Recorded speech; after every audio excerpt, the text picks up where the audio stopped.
Pemirsa, Kamar Dagang dan Industri atau Kadin Bali menunjukkan kepedulian dan aksi nyata dalam membantu beberapa warga di Karangasem dengan menyerahkan bantuan berupa paket sembako dan masker.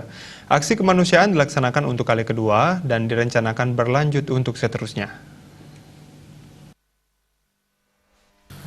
Ketua Umum Kadin Bali Made Ariandi menjelaskan bantuan ini akan diserahkan kepada masyarakat Karangasem. Masyarakat yang menerima bantuan dikoordinasikan melalui Majelis Desa Adat. Surat terkait bantuan diterima Kadin Bali kira-kira 1 minggu sebelumnya untuk kemudian diproses dan didiskusikan. Hasil kesepakatannya adalah Kadin Bali menyerahkan bantuan ke Karangasem. Di Kabupaten Karangasem, Kadin Bali menyerahkan bantuan 3 ton sembako untuk 600 warga dan 2.000 masker. Walaupun dunia usaha tengah menghadapi tantangan berat saat ini, pihaknya berharap segalanya berjalan seperti biasanya. Pengusaha juga butuhkan pangan seperti masyarakat lainnya. Jika kesediaan pangan tidak ada, upaya penanggulangan COVID-19 untuk menjaga imunitas tubuh melalui konsumsi makanan bergizi tidak akan bisa efektif. Bantuan berasal dari berbagai usaha seperti Double Six, Bounty, Krishna, Cellular World, Tati Photo Group, Kohinoor, Ramayana Group, dan lain sebagainya. Ini merupakan penyerahan bantuan kali kedua dari Kadin Bali yang sudah berjalan sesuai dengan motonya Kadin Sunyi, Senyap, dan Nyata. Hampir 6 ton bantuan disumbangkan pada tahap pertama. Pada tahap kedua, bantuan mencapai 10 ton sembako. Harapannya ke depan bantuan bisa mencapai target yaitu 25-30 ton.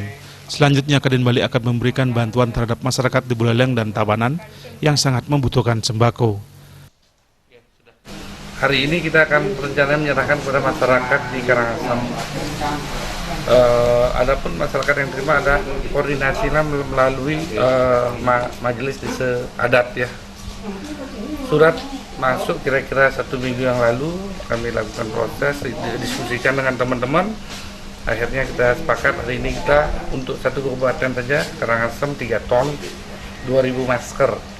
Kami input dari bantuannya dari Double Six Group, Bounty Group, Krishna, Cellular World, Tati Photo Group, Kohinoor, itu dah Cellular World, terus Ramayana Group. Nah, kita tahap pertama, ini yang kedua loh, ini yang sudah berjalan sesuai dengan motonya Kadin, Sunyi, Senyap, Nyata. Udah hampir 6 ton kita jalankan, ini yang tahap kedua ini udah 10 ton ya? 10 ton ya, udah 16. Mudah-mudahan ke depan ini target saya sih sampai 25-30 ton. Parwato Kantiano selaku koordinator Kadin Bali mengucapkan terima kasih kepada rekan-rekan dari Kadin atas sumbangan yang diberikan. Ungkapan terima kasih juga ditunjukkan kepada alumni 1965 Sekolah Tionghoa di Jalan Wangaya yang sekarang bernama Jalan Kartini. Sayangnya sekolah tersebut sudah tidak berdiri lagi. Bantuan tersebut diharapkan sangat bermanfaat bagi warga yang memerlukan. Kawan-kawan kepengurusan Kadin lain yang belum menyalurkan bantuan diharapkan turun tangan untuk turut memberikan sumbangan.